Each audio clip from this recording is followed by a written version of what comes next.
Piece plan. Russia Ukraine இடையே ஏற்படக்கூடிய அந்த பீஸ் பிளான் என்ன? அதற்கு உக்ரைன் சம்மதிக்காததற்கான காரணம் என்ன? ரஷ்யா இப்போ ரொம்ப கெத்தா சொல்றாங்க, எங்களுடைய போர் முறையை உலக நாடுகளே கற்றுக்கொண்டிருக்கிறார்கள். இந்த வார்த்தையை சொன்னது வேற யாருமே கிடையாது, புட்டின் அப்படிங்கிறவர் தான்.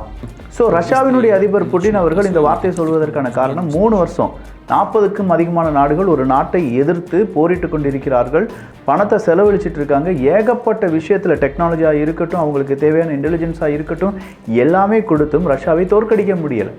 ஈவன் ரஷ்யாவுக்கு எதிராக ஏகப்பட்ட பொருளாதார தடையை விதித்து வச்சுருக்காங்க பல நாடுகள். இப்படி இருந்தும் அவங்களை ஏன் தோற்கடிக்க முடியவில்லை அப்படிங்கிற அந்த போர் முறையை, அந்த யுக்தியை பல நாடுகளும் தெரிந்து கொள்வதற்கு ஆசைப்படுகிறார்கள் அப்படிங்கிற வார்த்தையை சொல்லியிருப்பது ரொம்பவே புதுமையான ஒரு விஷயம்தான். இது மட்டும் கிடையாது, இன்னும் சில விஷயங்கள் இந்த ஒரு பதிவில் பார்க்க போகிறோம். எல்லாத்தையும் பார்த்துடலாமா? டாபிக்கில் போகிறதுக்கு முன்னாடி ரொம்ப நாள் கழித்து வந்திருக்கேன். கிட்ஸ் பெஸ்டியில் ஒரு வெரைட்டி காம்போவோடே வந்திருக்கேன். 2-3 பொருள் வாங்கினாலே அந்த ப்ரைஸ் முடிஞ்சிருச்சு. அதன் பிறகு உங்களுக்கு வர்றது எல்லாமே ஃப்ரீ தான். அதில் முதல் பொருள் என்ன அப்படின்னு பார்த்தீங்கன்னா, இந்த ஸ்லைட் டாய் தான். நிறைய டக்கு, ஸ்பைடர்மேன், கேட்டு இப்படின்னு சொல்கிற வெரைட்டி இருக்குது. இதில் ஒரு பாக்ஸ் ஃபுல்லாக வந்துடும். இதை பற்றியான கம்ப்ளீட் டீட்டெயில்ஸ் இந்த வீடியோக்கு எண்டில் சொல்கிறேன். ஸோ இந்த ஒரு டாய் ஒன்று. அடுத்ததான் லேசர் அப்படின்னு சொன்னாலே நம்ம வீட்டு குழந்தைகளுக்கு பிடிக்கும். அந்த லேசர் லைட் வித் 2 பேட்டரி அப்படிங்கிறதும், இது 3-in-1 லேசர் லைட். அடுத்ததாக நமக்கான எமர்ஜென்சி லைட். தோனி கூட அவருடைய பேக்லாம் வச்சுருப்பாரு, கீச்சைன் லைட் அப்படின்னு சொல்லுவாங்க. சோடா ஓப்பனர் எல்லாமே இருக்கும், கொஞ்சம் நேரத்துக்கு அதுக்கு தேவையான பேக்கப்பும் இருக்கும். அந்த மாதிரியான ஒரு லைட். சூப்பரான ஃபர் பென், 6-in-1 ஃபர் பென் அப்படின்னு சொல்லலாம். வெரைட்டி கலர், வெரைட்டி டிசைன் அப்படின்னு சொல்லலாம். நெக்ஸ்ட் ஒன், நம்ம பேசுகிறதும் ரொம்ப கோவத்தில் இந்த ஸ்டாரை தூக்கி போட்டோம்னா அது பாட்டு பாடி ஆரம்பிக்கும். இது ஒரு ஆங்கரி ஸ்டார். நம்ம என்ன பேசினாலும் டாக்கிங் டாம் மாதிரி தான், பேசினா அது திரும்பி பேசிக்கிட்டே இருக்கும்.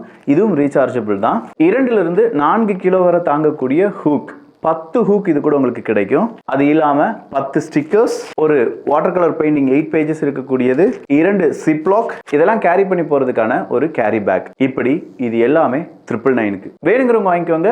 லிமிடெட் ஸ்டாக் தான் இருக்குது. லிங்க் கீழே டிஸ்கிரிப்ஷனில் இருக்குது. ட்ரம்பினுடைய ஒரு பீஸ் பிளான் அப்படிங்கிறது ரெடி ஆகிட்டே இருக்குது. அவர் குக் பண்ணிக்கிட்டே இருக்கார். ரொம்ப நாட்களாக ட்ரம்ப் அவர்கள் நாங்கள் பீஸ் பிளானை ரெடி பண்ணுறோம், உக்ரைனுக்கான ரஷ்யாவுக்கான பீஸ் பிளானை ரெடி பண்ணுறோன்னு சொன்னார். கடைசியாக கிரீமியாவை அவங்களுக்கு கொடுத்துடலாம்ப்பா அப்படின்னு சொல்கிற ஒரு முடிவுக்கு வந்தார். இந்த முடிவுக்கு ஏகப்பட்ட எதிர்ப்புகள் உக்ரைன் பக்கம் இருந்து வருது. அதை எப்படி நீங்கள் கொடுக்கலாம்? கிரீமியாவை அவங்களுக்கு கொடுத்துட்டீங்கன்னா நாங்கள் எப்படி இந்த மாதிரியான விஷயத்தில் அடுத்த கட்ட நகர்வாக நாட்டோக்குள்ளே ஜாயின் பண்ணுறது, ஐரோப்பிய ஒன்றியத்தில் ஜாயின் பண்ணுறது, இப்படிங்கிற கேள்வியெல்லாம் கேட்குறாங்க. பட் இந்த இடத்துல இருக்கக்கூடிய இன்னொரு சிக்கல் என்னென்னா, டொனால்டு ட்ரம்ப் அவர்கள் அதிபராக இருக்கார். அதுதான் உக்ரைனுக்கான சிக்கல். இந்த நேரத்தில் நம்ம டொனால்டு ட்ரம்ப் அவர்களுக்கு பதிலாக ஜோ பைடன் அவர்கள் மட்டும் இருந்திருந்தாருன்னு வச்சுக்கோங்களேன், கண்டிப்பாக யுத்தம் பெரிய அளவில் போயிருக்கும். ஆனால் பீஸ் பிளானில் கிரீமியா அப்படிங்கிறத ரஷ்யாவுக்கு கொடுத்துடலான்னு சொல்லி டொனால்டு ட்ரம்ப் அவர்கள் சொன்னதற்கான காரணம் என்ன தெரியுமா? ஏன்பா 2015 அந்த வாக்கில் நீங்கள் என்ன கொடுத்துட்டீங்க? இந்த கிரீமியாவை இழந்துட்டீங்கன்னு வச்சுக்கோங்களேன்.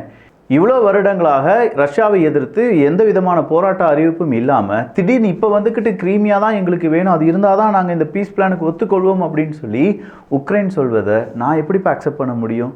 இது ஒரு நியாயமான கேள்வி, அவங்களுக்குலாம் தெரியுதா இல்லையா அப்படிங்கிறத இப்போ டொனால்டு ட்ரம்ப் அவர்கள் கேட்டிருக்காங்க. கொஞ்சம் யோசித்து பார்த்தா 2015க்கு பிறகு உக்ரைன் பெரிய அளவில் ரஷ்யாவை எதிர்க்கவில்லை. காரணம் இருக்குது, உக்ரைனுக்குள்ள அரசியல் மாற்றம் அப்படிங்கிறது அதிகமாக வராமல் இருந்துச்சு. ஆனால் ரஷ்யாவுக்கு ஆதரவான அதிபரை மாற்றி திடீர்னு ஜெலன்ஸ்கி அவர்கள் அதிபராக மாறுறாரு. அதன் பிறகு என்டையர் 2 நாடுகளுக்கான ரிலேஷன்ஷிப் அப்படிங்கிறதுல ஏகப்பட்ட சண்டை சச்சரவு அப்படிங்கிறது உருவாகுது. இந்த சண்டை சச்சரவுக்கு பிறகு தான் மறுபடி அமெரிக்காவினுடைய அந்த கை உக்ரைன் பக்கம் ஓங்குகிறது. அமெரிக்காவினுடைய நட்பு நாடுகள், நாட்டோவினுடைய நட்பு நாடுகள் உக்ரைனுக்கான உதவிகளை செய்கிறாங்க. நாட்டோ எக்ஸ்பேன்ஷன் அப்படிங்கிறது ஆரம்பிக்குது. ஜெலன்ஸ்கி அவர்கள் சொல்கிறாங்க, நான் நாட்டோவில் ஜாயின் பண்ணிடுவேன், நான் ஐரோப்பிய ஒன்றியத்தில் ஜாயின் பண்ணிடுவேன், எனக்கு ரஷ்யா வேண்டாம் அப்படின்னு சொல்கிறாங்க. ஒரு கட்டத்துக்கு மேலே ரஷ்யா ஸ்பெஷல் மிலிட்ரி ஆப்ரேஷன் அப்படிங்கிறத நாங்கள் ஸ்டார்ட் பண்ணுறோன்னு சொல்லி ஸ்டார்ட் பண்ணுறாங்க. எப்பா 3 வருஷ வரலாறை 3 செகண்டை நான் முடிச்சிட்டேன்னு நினைக்கிறேன். இந்த மாதிரியான வரலாறு இருக்கும்போது நீங்கள் எகெயின் கிரீமியாவை கேட்டு பீஸ் பிளானை ரத்து செய்வது அப்படிங்கிறது எங்களால் அக்செப்ட் பண்ண முடியாதுன்னு சொல்லி அமெரிக்காவும் சொல்லிட்டாங்க. அப்போ உக்ரைன் சொல்கிறாங்க, கிரீமியாவை கொடுத்த பிறகு மீதம் இருக்கும் ஒரு 4 ரீஜியனையும், கிட்டத்தட்ட உக்ரைனுடைய ஒரு 30% லேண்டை யார் இப்போ ஆக்குப்பை பண்ணி வச்சுருக்கா? ரஷ்யா ஆக்குப்பை பண்ணி வச்சுருக்காங்க. அப்போ அதை எல்லாமே கொடுத்துடணுமா அப்படின்னு கேட்டால் அதெல்லாம் நம்ம தீர்மானிப்போம். அதை பற்றி இன்னும் கொஞ்சம் டீட்டெயிலாக டிஸ்கஸ் பண்ணுவோம். ஃபர்ஸ்ட் இந்த ஒரு விஷயத்தில் என் கார்டை போடலாம் அப்படின்னு சொல்லி நிற்கிறாங்க. இந்த பீஸ் பிளானுக்கு உக்ரைன் எதிர்ப்பை தெரிவிக்கும் போது புட்டின் அவர்கள் அந்த பக்கமாக இருந்து பரவாயில்லையே இந்த பீஸ் பிளான் நல்லா இருக்கே அப்படின்னு சொல்லி அவருடைய ஆதரவை தெரிவித்திருக்கிறார். So pro Russian peace plan அப்படிங்கிறத நாங்கள் அக்செப்ட் பண்ண முடியாதுன்னு சொல்லி உக்ரைனுடைய ஒவ்வொரு தலைவர்களும் இப்போது சொல்ல ஆரம்பிச்சிருக்காங்க. சொல்லப்போனால் இதை டிபேட்டாக நடத்தக்கூட ஆரம்பிச்சிருக்காங்க என்று சொல்லலாம். அடுத்ததாக புட்டின் அவர்களுடைய ஸ்பீச். ஆர்டிஃபிஷியல் இன்டெலிஜென்ஸ் அப்படிங்கிறத நாம் யூஸ் பண்ணி தான் ஆக வேண்டும். யார் ஆர்டிஃபிஷியல் இன்டெலிஜென்ஸ் உலகத்தில் ரொம்ப ஸ்பீடாக ரொம்ப அக்யூரேட்டாக இருக்காங்களோ அவங்க யுத்த காலத்தில் ஜெயிப்பதற்கான வாய்ப்புகள் அதிகமாக இருக்குது. எனவே நம்ம அதில் கான்சன்ட்ரேட் பண்ணணும் அப்படின்னு சொல்லி அங்கே இருக்கக்கூடிய டீம் மெம்பர்ஸ், அவங்களுடைய இராணுவம், டெக்னாலஜி சம்மந்தப்பட்ட நிறைய நிறுவனங்களுக்கு ஒரு அட்வைஸை கொடுத்துருக்கார். ஆனால் இந்த அட்வைஸை மனுஷன் கொடுக்கறதுக்கு முன்னாடியே ஏஐ எல்லாமே அதிகமாக ரஷ்யா உபயோகிக்கிறதுக்கான வாய்ப்புகள் இருக்குது. எல்லா டெக்னாலஜியும் நம்ம எடுத்து பார்த்தோம்னா ரஷ்யன் டெக்னாலஜி, அதுவும் மிலிட்ரியில் ரஷ்யன் டெக்னாலஜி அப்படிங்கிறத இன்றளவு மடித்து கொள்ளவே முடியலை. உக்ரைன் போர் செய்கிறாங்க ரஷ்யா கூட. ஆனால் உக்ரைன் போர் செய்யக்கூடிய ஆயுதங்களில் மெஜாரிட்டி ஆஃப் ஆயுதங்கள் இந்த சோவியத் யூனியன் ரஷ்யா காலத்தில் உருவாக்கப்பட்டது என்பதையும் நம்ம மறந்துடக்கூடாது. அப்படிப்பட்ட ரஷ்யா ஆர்டிஃபிஷியல் இன்டெலிஜென்ஸ் உலகத்தில் நாங்கள் பெரிய அளவில் என்ன செய்ய போகிறோம், எங்களுடைய திறமையை காண்பிக்க போகிறோம் அப்படின்னு சொல்லியிருப்பது நிச்சயமாக அமெரிக்காவுக்கு ஒரு சின்ன சிக்கல் தான். ஆல்ரெடி அமெரிக்கா, சீனா தான் எங்களுடைய எதிரி. எக்கனாமி வைஸாக இருக்கட்டும், ஜியோ பொலிட்டிக்கலாக இருக்கட்டும், நேஷனல் செக்யூரிட்டியாக இருக்கட்டும், இங்கே எல்லாமே எங்களுக்கு சீனா தான் எதிரி அப்படிங்கிறத வெளிப்படையாக அறிவித்த தினம் இன்று. ரூபியோ அவர்களுடைய இந்த கான்செப்ட், சீனா தான் எங்களுடைய எதிரி அப்படின்னு சொல்கிற இந்த கான்செப்ட் கண்டிப்பாக சீனா மற்றும் அமெரிக்காவினுடைய ட்ரேடு வார இன்னும் அதிகப்படுத்த போகிறது அப்படின்னு சொல்கிற அந்த எதிர்பார்ப்பு எகிரி இருக்குது.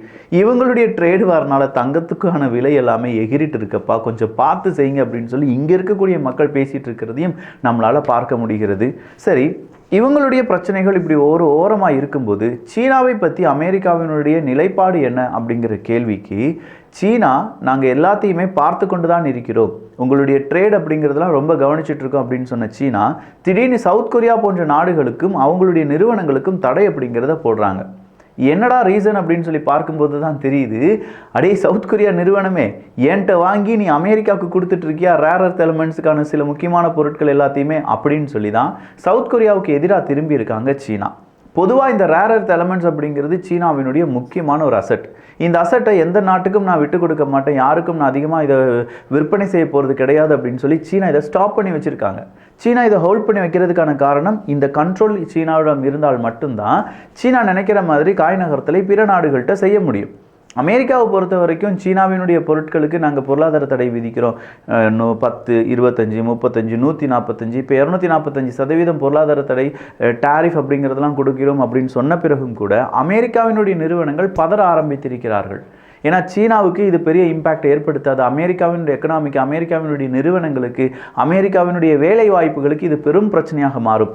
ஈவன் அமெரிக்காவினுடைய மிலிட்ரிக்கு கூட இது பெரும் பிரச்சனையாக மாறும். அப்படிங்கிறதுனால சீனா அவங்களுடைய எதிர்ப்பை எல்லாமே தெரிவிக்காமல் அமைதியாக இருக்க இன்னைக்கு ஒரு நியூஸ் அப்படியே கசிந்து வருகிறது. அமெரிக்கா ஒருவேளை அவங்களுடைய டாரிஃப் பிளானில் 50லேருந்து 60% மட்டும் சீன பொருட்களுக்கு விதிப்பதற்கான வாய்ப்புகள் இருக்குது, மீதம் இருக்கும் டாரிஃப் எல்லாமே அவங்க என்ன செய்ய போகிறாங்களாம், கொஞ்சமாக தளர்த்த போகிறார்கள் அப்படிங்கிறது தான் கிடைத்திருக்கக்கூடிய செய்தி. இது நடந்துச்சுன்னா மீண்டும் டொனால்டு ட்ரம்ப் அவர்கள் தோற்றுவிட்டார் அப்படிங்கிற ஒரு செய்தியை நாமளே வெளியிட வேண்டியதாக இருக்கும். அடுத்ததா ஜேடி வான்ஸ் அவர்கள், அவர் சொன்ன ஒரு வார்த்தையை மட்டும் நான் இங்கே உங்களுக்காக அப்படியே சொல்கிறேன். US issue very explicit proposal to Russia and Ukraine to end conflict. Once it will walk away if no deal reached அப்படின்னு சொல்லியிருக்கார்.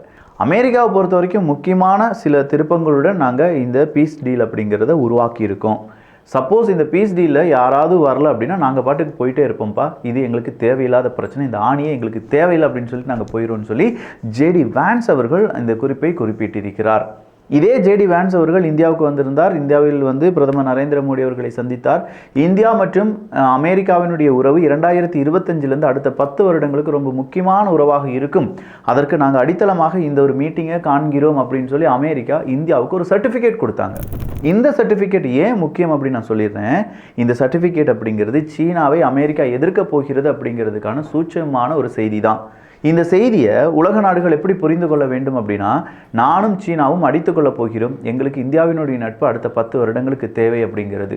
சரி, இன்னைக்கு சீனாவை எதிரியாக நினைக்கக்கூடிய அமெரிக்கா நாளைக்கு இந்தியா வளர்ந்து விட்டது என்றால் அதையும் எதிரியாக தானே நினைப்பாங்கன்னு கேட்டால் ஆமாங்க. ஒரு காட்டுக்குள்ளே ஒரு சிங்கம் தான் அங்கே தலைவராக இருக்க முடியும் அப்படிங்கிற கான்செப்டில் தான் அமெரிக்கா இருக்காங்க.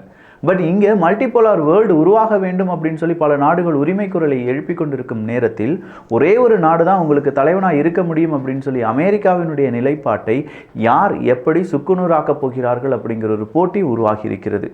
பிரிக்ஸ்லேருந்து எல்லாருமே அமெரிக்காவை நிலைகுலைய செய்வதற்கான வாய்ப்புகளை தேடிட்டு இருக்கும்போது அமெரிக்காவுக்கு எதிராகவே உருவாகி கொண்டிருக்கிறது. அமெரிக்காவினுடைய முதல் எதிரியே டொனால்டு ட்ரம்ப் அவர்கள் தான் அப்படின்னு சொல்கிற செய்திகளை அமெரிக்க ஊடகங்களை வெளியிட ஆரம்பித்து விட்டார்கள். சீனா கண்டிப்பாக சேஞ்ச் ஆகி தான் ஆக வேண்டும். அந்த சேஞ்சை உருவாக்குவதற்கு நாங்கள் வேணால் சீனாவுக்கு ஹெல்ப் பண்ணுறோம் அப்படிங்கிற ஒரு வார்த்தை உதிர்த்திருக்கிறது America. So China must be change அப்படின்னு சொல்கிறாங்க. அதே மாதிரி we want to help it change அப்படின்னு சொல்லி இந்த வார்த்தையை சொல்லியிருப்பதற்கான காரணம், அடுத்த உலக வல்லரசு போட்டியில் சீனா இருக்குது. சீனாவினுடைய ஒட்டுமொத்தமான டெக்னாலஜியும் அமெரிக்கா கண்காணித்து கொண்டிருக்கிறார்கள். அதன் அடிப்படையில் சீனா அமெரிக்காவுக்கான அந்த முடிவு, சீனா அமெரிக்காவுக்கான போட்டி இப்போ இந்த உலக அரசியல் இந்த டீகப்ளிங் நடந்துட்டு இருக்கு. குளோபலைசேஷன்லேருந்து அவங்க விடுபட்டு வருகிறார்கள். இது எல்லாமே அமெரிக்கா சீனாவினுடைய யுத்தத்தின் முதல் தொடக்கம்தான். ஸோ பார்க்கலாம் அடுத்தது என்ன நடக்குது அப்படின்னு சொல்லி. ஒட்டுமொத்தமான ரஷ்யா உக்ரைன் போரில் இப்போ அமெரிக்கா உருவாக்கி இருக்கக்கூடிய பீஸ் பிளான் அப்படிங்கிறத உக்ரைன் நிராகரித்திருக்கிறார்கள். இதற்கு பிறகும் அமெரிக்கா பீஸ் பிளானை ரெடி பண்ணுவாங்களா, இல்லை அமெரிக்கா உக்ரைன் அந்த மினரல் டீல் அப்படிங்கிறது ஓகே ஆகுமா அப்படிங்கிறத அடுத்தடுத்த பதிவுகளில் பார்க்கலாம். கியூட் கேட் ஸ்லைட் அப்படின்னு சொல்லக்கூடிய இந்த டாய், இதில் என்னெல்லாம் வந்துடும் சொல்லிடுறேன். ஒரு ஸ்டெப் இருக்கும், 3 குட்டி குட்டி பொம்மை இருக்கும்.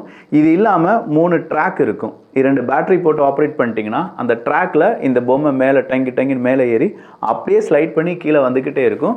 ஒரு இன்ஃபினிட்டி லூப் மாதிரி, ஆனால் பார்க்குறதுக்கு அவ்வளோ ஒர்த்தாக இருக்கும். இது ஃபுல்லாகவே உங்களுக்கு இந்த கிட்டாக கிடச்சிரும். அடுத்ததாக எனக்கு ரொம்பவே பிடிச்ச லேசர் லைட். இதுக்கு முன்னாடி ஒரு கேப் இருக்கும். அந்த கேப்பை அப்படியே ரிமூவ் பண்ணிட்டீங்கன்னா பாயிண்டாக இருக்கும். கேப்பை போட்டிங்கன்னா மல்டிபிள் பேட்டர்ன் ரொட்டேட் பண்ண மல்டிபிள் பேட்டர்ன் அப்படிங்கிறது நீங்கள் எடுக்கலாம்.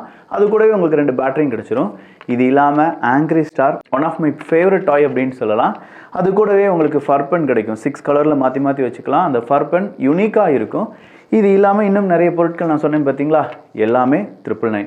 வேணுங்கிறவங்க வாங்கிக்கோங்கப்பா. ரொம்ப சூப்பரான காம்போ. இது வெரைட்டி காம்போ. வேணுங்கிறவங்களுக்கான லிங்க் கீழே டிஸ்கிரிப்ஷனில் இருக்குது. இந்த பதிவு எப்படி இருந்துச்சு அப்படிங்கிற உங்களுடைய கருத்துக்கள், உங்களுடைய கமெண்ட்ஸ் இங்கே வரவேற்கப்படுகின்றன. Please leave your comments. நல்லதை பகிர்ந்து ஷேர் பண்ணி நல்ல சமுதாயத்தை உருவாக்குவோம். நன்றி, வணக்கம்.